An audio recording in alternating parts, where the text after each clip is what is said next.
पिता पुत्र आत्मा नाम आमेन। आपण मान समस्त को जय जीशु। कृष्णगढ़ मोर स्नेहर भाई भाई मैंने आज हूँ नवंबर मास 4 तारिख 2025। आज मु बर्तमान हॉस्पिटल रे अच्छी तेणुक मो हॉस्पिटल रेकर्ड करी सुसमाचार शुणाऊँगी। आज नवंबर मास 4 तारिख मंगलवार दिन आज सुसमाचार लूक सुसमाचार 14 अध्याय 15 रु 24 पर्यंत।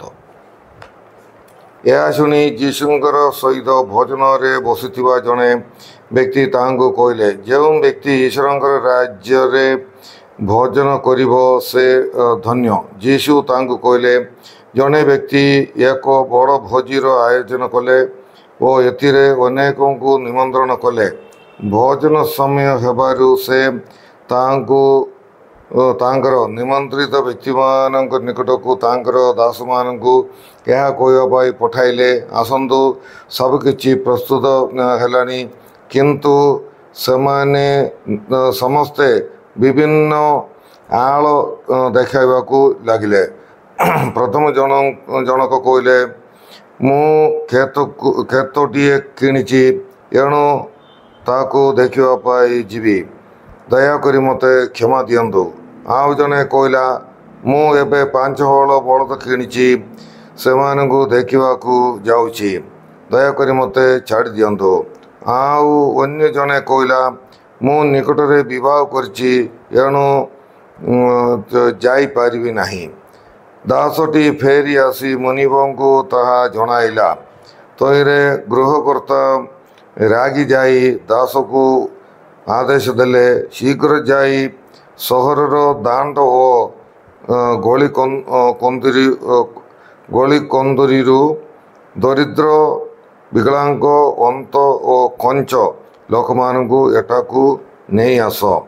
दास कहला, आज्ञा आपणकर आदेश अनुसार करागला, तथापि आहरी स्थान खाली रही। मुनिब दास को कहले, रास्ता घाट और गलिकंदी को जाई लोक मानू आसवाकू बाध्य कर, जेपरी मोर गृह पूर्ण हेब। कारण मु तुम मानू कहूँ, निमंत्रित व्यक्ति मानकर मध्यरु जड़े सुधा मोर भोजी आस्वादन करि पारिबे नाही। प्रभुंकर सुसमाचार या प्रभु यीशु ख्रीष्ट तुम प्रशंसा हो। कृष्णगढ़ मोर स्नेहर भाई भाई मैंने आज सुसमाचार मुख्य विषय हूँ ईश्वर भोजी। ईश्वर भोजी कले परित्राण। प्रभु यीशु ख्रीष्ट यही जगत को आसी आम समस्त को ईश्वर राज्यर भोजी को निमंत्रण देवाई आसी। सेटा हूँ ईश्वर राज्यर भोजी माने परित्राण। आ ईश्वर राज्य ईश्वर ठारे रहा, स्वर्ग को जीवा, स्वर्ग आम समस्ते खुशी आनंद ईश्वर संगे अनुभव करवा, ईश्वर को मुहांमुह देखा, यहाँ सब महान खुशीर विषय। आउ समस्त को निमंत्रण कराई, विशेष कर इस्राएल लोक मानू से निमंत्रित व्यक्ति दुई दल आम ये देखिपार। गोटे हूँ निमंत्रित व्यक्ति, से हूँ इस्राएल लोक मैंने। आउ इस्राएल लोक मानू प्रभु विशेष कर बाछी आउ से जीशु से अंचल जन्म हेले ईश्वर, आउ से अंचल कार्य कले हेले से माने विश्वास कले। आउ कौन अच्छी आज समाचार आम शुणिलु से माने एत गुरुत्वपूर्ण ना। मु गोटे जमी किणी देखा जाऊँगी, जमी खाली परदिन भी देखा गले हम। आउ मु 5 हल बलद किणी सेटा मु देखी, सेटा पर देखिले हो। मु विवाह हेले भोजी को से जापर हेले जदि कौन सी बीमार होले से जापर ना। किंतु एमानकर किसी बीमार ना, चली पार किंतु गुरुत्व दौना ईश्वर कार्य को, आध्यात्मिक कार्य को से गुरुत्व दौना। आउ जागतिक विषय को से गुरुत्व दौरान। आउ गुरुत्व नथिबा माने गुरुत्व नथिबा कार्य पाई ईश्वर राज्य को परित्राण को घरे दौरान। यहाँ ही से पॉइंटा, यहाँ हम बुझार अच्छी। आउ किछि गुरुत्वपूर्ण कार्य नहीं, କିଛି ଛୋଟ ଛୋଟ କାର୍ଯ୍ୟ ପାଇଁ ଈଶ୍ୱରଙ୍କର ରାଜ୍ୟକୁ ପରିତ୍ରାଣକୁ ଲୋକମାନେ ହରାଇ ଦେଉଛନ୍ତି। ଏଇଟା ବହୁତ ମାନେ ଦୁଃଖର ବିଷୟ, ଏଇଟା ଗୋଟେ ମୂର୍ଖ ବିଷୟ ମଧ୍ୟ ନାଇଁକି। ଏତେ ସବୁଠାରୁ ଗୁରୁତ୍ୱପୂର୍ଣ୍ଣ ବିଷୟ ହେଉଛି ଆମ ପାଇଁ ଆମର ପରିତ୍ରାଣ। ତାହାକୁ ଆମେ ଛୋଟ ଛୋଟ କାର୍ଯ୍ୟ ବୋଲେ କ'ଣ, ଆମେ ଜଣଙ୍କଠାରେ ରାଗରେ ରହିବା, ନହେଲେ ବିଭିନ୍ନ ପ୍ରକାର ପାପ, ବ୍ୟଭିଚାର ପାପ, ନାଇଁକି କିଛି ପାପ ବୋଧ ନାହିଁ। ପାପ ବୋଧ ମୁଁ ଯାହା କରିଛି ପାପ, ଜଣଙ୍କଠାରୁ ଗୋଟେ 500 ଟଙ୍କା ଆଣିବ, ତାପରେ ସେ ଫେରସ୍ତ କରିବ ନାହିଁ, କରିପାରିବ ଦେଇପାରିବ ଦେବ ନାହିଁ। ଆଉ ଏଇଟା ସବୁ ଭୁଲ, ଏଇଟା ସବୁ ପାପ। ମୁଁ ଦେବି ବୋଲି କହିଲେ ଦେବ ନାହିଁ, ମୁଁ ଆସିବି ବୋଲି କହିଲେ ଆସିବ ନାହିଁ। ଏମିତି ବିଭିନ୍ନ ପ୍ରକାର ପାପ ଗୁଡ଼ିକ ମାନେ କରିଛନ୍ତି। ଏମିତି ଯେ ବାପା ମାନେ ବେଳେବେଳେ ଝିଅମାନଙ୍କୁ ଝିଅ ତୁ ସେ ପିଲା ପାଇଁ ଯାଇଥାଅ ବୋଲିକି ପଠାଇ ଦେଉଛନ୍ତି। ଆଉ ସେମାନେ ମାଗିଥିବ ଝିଅକୁ, ଆଉ ବିବାହ ଭୋଜି କିଛି ନ କରିକି, ବିବାହ ଆଶୀର୍ବାଦ ନ କରିକି ଝିଅକୁ ପୁଅ ସାଙ୍ଗରେ ପଠାଇ ଦେଉଛି ବାପା ମା ନିଜେ। ହେଲେ ଏଇଟା ସବୁ ବହୁତ ବଡ଼ ପାପ ଭାର ପରିବାରକୁ ଆଣୁଛି। ଏଇଟା ଆମେ ବୁଝିବାକୁ ପଡ଼ିବ।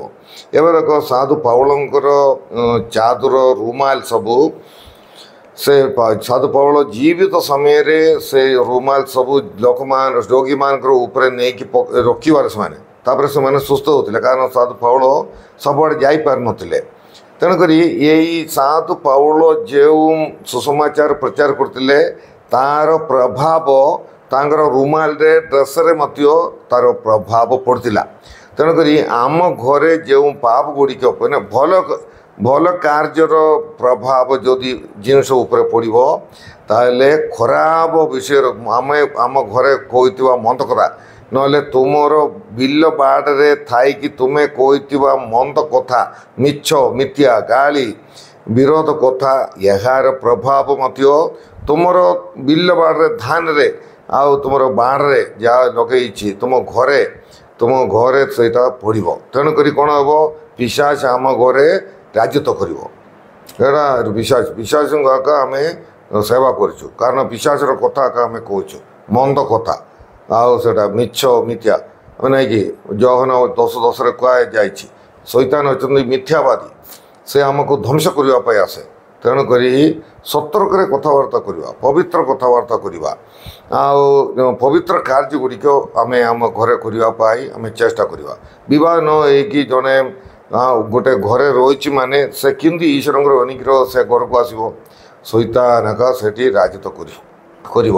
ତେଣୁକରି ପ୍ରିୟ ଭାଇ ଭଉଣୀମାନେ, ଆମେ ମାନେ ଏଇ ଛୋଟ କାର୍ଯ୍ୟକୁ ରାଗ ବିଦ୍ୱେଷ ବିଭିନ୍ନ ପ୍ରକାର ଶାରୀରିକ ପାପ ଗୁଡ଼ିକ କରି ଅନନ୍ତ ଜୀବନକୁ ଆମେ ହରାଇବାକୁ ନାହିଁ। ପାପ ବୋଧ ଆମର ଥିବାର ଅଛି। ମୁଁ ଯାହା କରିଛି ପାପ, ଜଣଙ୍କଠାରେ ଏବେ ଦେଖ ଜଣଙ୍କୁ ଠକିବା ପାପ, ଆଉ ମିଛ କହିବା ପାପ, ଚୋରି କରିବା ପାପ, ଏଇଟା ସବୁ ଆମର ଜୀବନରେ ମନରେ ଥିବାର ଅଛି।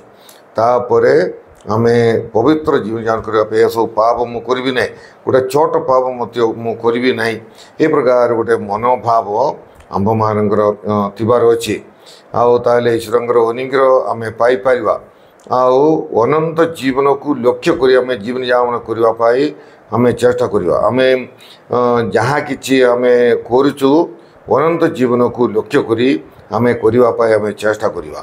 ଆଉ କେବଳ ଏହି ଜଗତ ପାଇଁ କାର୍ଯ୍ୟ କରିବା ନାହିଁ, କେବଳ ଆଉ ଜଣଙ୍କୁ ମାନେ କ'ଣ ଅଛି, ଯାହା କିଛି କାର୍ଯ୍ୟ ଏବେ ପରିବାରରେ ବାପା କାର୍ଯ୍ୟ କରୁଛନ୍ତି, ବିଲ ବାଡ଼ ଲଗାଉଛନ୍ତି, ଗଛପତ୍ର ଲଗାଉଛନ୍ତି, କାମ ଦାମ କରୁଛନ୍ତି, ହାଟ ବଜାର ଯାଉଛନ୍ତି, ଆଉ ବେପାର ବ୍ୟବସାୟ କରୁଛନ୍ତି, ଏଟା ମଧ୍ୟ ପରିବାରର ମଙ୍ଗଳ ପାଇଁ।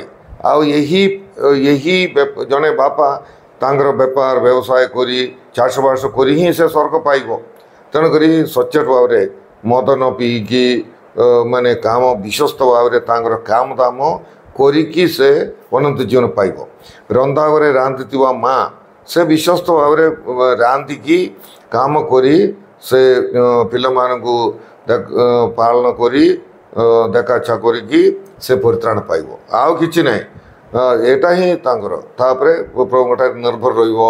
ରବିବାର ଦିନ କମରେ କମ ଗିର୍ଜାକୁ ଯିବେ, ମାଳା ପ୍ରାର୍ଥନା ସବୁଦିନ କରିବା ପାଇଁ ଚେଷ୍ଟା କରିବେ। ଏମିତି ସବୁ ଆମର ପାପ କ୍ଷମା ହେବ, ଆଉ ଆମେ ପରିତ୍ରାଣ ପାଇପାରିବା। ଆଉ ମଣ୍ଡଳୀର ସଂସ୍କାର ଗୁଡ଼ିକ ଅଛି, ବିଶେଷ କରି ପାପ ଶିକ୍ଷାର ଦିଅ ପ୍ରସାଦ, ଆଉ ଏ ସବୁ ସଂସ୍କାର ଗୁଡ଼ିକ ବିବାହ ସଂସ୍କାର ମୁଁ ବିବାହ ବିଷୟରେ କହୁଥିଲି ଏହାକୁ ସବୁ ଆମେ ଗୁରୁତ୍ୱ ଦେବାର ଅଛି। ସଂସ୍କାର ଦ୍ୱାରା ସଂସ୍କାର ହେଉଛି ଈଶ୍ୱରଙ୍କର ୱନିଙ୍ଗର ଆମ ପାଖକୁ ଆସିବା ବାଟ।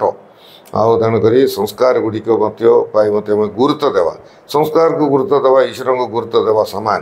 ତେଣୁକରି ସଂସ୍କାରକୁ ସବୁ ଗୁରୁତ୍ୱ ଦେଇ ଗୋଟିଏ ଜୀବନଯାପନ କରିବା ପାଇଁ ଆମେ ସମସ୍ତେ ଚେଷ୍ଟା କରିବା। ତେଣୁକରି ସବୁକିଛି ଅନନ୍ତ ଜୀବନକୁ ଲକ୍ଷ୍ୟ କରି ଆମେ କରିବା ପାଇଁ ଆମେ ଚେଷ୍ଟା କରିବା।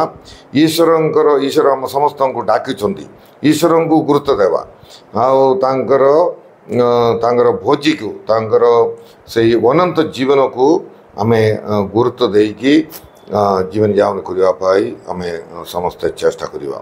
ମୁଁ ଅନନ୍ତ ଜୀବନକୁ ଲକ୍ଷ୍ୟ କରି ଜୀବନଯାପନ କରୁଛି କି ଏହି ପ୍ରଶ୍ନ ଆମେ ନିଜକୁ ପଚାରିବା। ଆମେ ପ୍ରାର୍ଥନା କରିବା। ହେ ପ୍ରଭୁ ପରମେଶ୍ୱର ଏହି ସୁନ୍ଦର ବାକ୍ୟ ପାଇଁ ଆମେ ତୁମକୁ ଧନ୍ୟବାଦ ଦେଉଛୁ। ହେ ପ୍ରଭୁ ଏହି ପ୍ରୋଗ୍ରାମ ଦୈନିକ ଆହାର ଦେଖୁଥିବା ସମସ୍ତଙ୍କୁ ତୁମେ ଆଶୀର୍ବାଦ କର ଏବଂ ସେମାନଙ୍କର ଉତ୍ତମ ମନସ୍କାମନା ପୂର୍ଣ୍ଣ କର। ଅନନ୍ତ ଜୀବନକୁ ଲକ୍ଷ୍ୟ କରି ଜୀବନଯାପନ କରିବାର ଅନୁଗ୍ରହ ଶକ୍ତି ସେମାନଙ୍କୁ ପ୍ରଦାନ କର। ପ୍ରଭୁ ଯୀଶୁ ଖ୍ରୀଷ୍ଟ ମଧ୍ୟସ୍ଥାରେ ଆତ୍ମମଣ୍ଡଳରେ ଆମର ସବିନୟ ନିବେଦନ ଆମେନ୍। ସର୍ବଶକ୍ତିମାନ ପରମେଶ୍ୱର ପିତା ଓ ପୁତ୍ର ଏବଂ ପବିତ୍ର ଆତ୍ମା ଆପଣଙ୍କ ସମସ୍ତଙ୍କୁ ଆଶୀର୍ବାଦ ପ୍ରଦାନ କରନ୍ତୁ ଆମେନ୍। ଆପଣମାନଙ୍କ ସମସ୍ତଙ୍କୁ ଜୟ ଯୀଶୁ ଖ୍ରୀଷ୍ଟଙ୍କଠାରେ ମୋର ସ୍ନେହର ଭାଇ ଭଉଣୀମାନେ ମୋର ଦେହ କିଛି ଭଲ ନାହିଁ। ମୋର ରକ୍ତ ବେଶୀ ହେଇଯାଉଛି। ତେଣୁକରି 20 ପଏଣ୍ଟ ରକ୍ତ ଅଛି। ତେଣୁକରି ସେଇଟା କ'ଣ ଟ୍ରିଟମେଣ୍ଟ କରିବା ପାଇଁ ମୁଁ ବିଶାଖାପଟନମ ସେଣ୍ଟ ଜୋସେଫ୍ ହସ୍ପିଟାଲରେ ଅଛି। ମୋ ପାଇଁ ଆପଣମାନେ ପ୍ରାର୍ଥନା କରନ୍ତୁ। ମୁଁ 2-3 ଦିନ ଭିତରେ ମୁଁ ଘରକୁ ଫେରିବି। ଆଉ କାଲିକି ମଧ୍ୟ ହସ୍ପିଟାଲରେ ହିଁ ମୁଁ ରେକର୍ଡ଼ କରିକି ଆପଣମାନଙ୍କୁ ସୁସମାଚାର ଆପଣମାନଙ୍କ ସାଙ୍ଗରେ ମୁଁ ବାଣ୍ଟିବି। ଆପଣମାନେ ସମସ୍ତେ ଭଲରେ ରୁହନ୍ତୁ। ଧନ୍ୟବାଦ।